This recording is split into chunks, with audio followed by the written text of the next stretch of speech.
Kamarsi, for today's mini vlog, ayan, mamili muna po ako ngayon ng paninda. Dahil po ngayon ay tuwing katapusan po ako namimili ng aking paninda.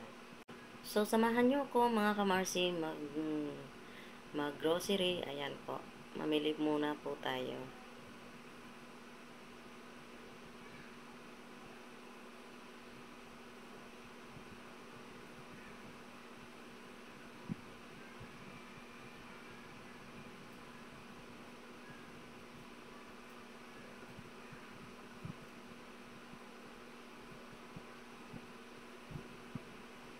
Dito nga po pala ako namimili sa Pure Gold kasi dito po ay kompleto.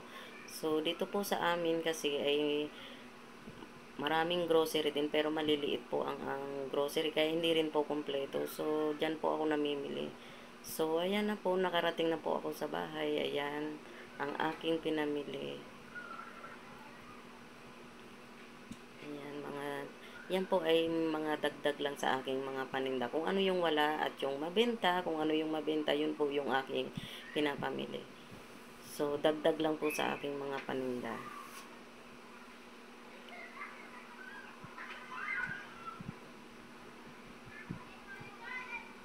So, ayan po. Ito naman kamarsi ay ito ang binibili ko para makatipid tayo at least kahit 250 cents. Ayan, yan po yung binibili ko tuwing mamimili po ako. Small tips po sa ating mga may sari-sari store. Ayan po, may isang green at saka isang kulay red. Kasi po sa ating mga paninda, yan, ay laging hinahanap minsan ng spicy. So, ayan po mga kamarsi, kaka-display ko lang ng aking mga paninda. So, at least medyo maayos na ang aking paninda. Ready na uli para bukas. Thank you for watching. God bless.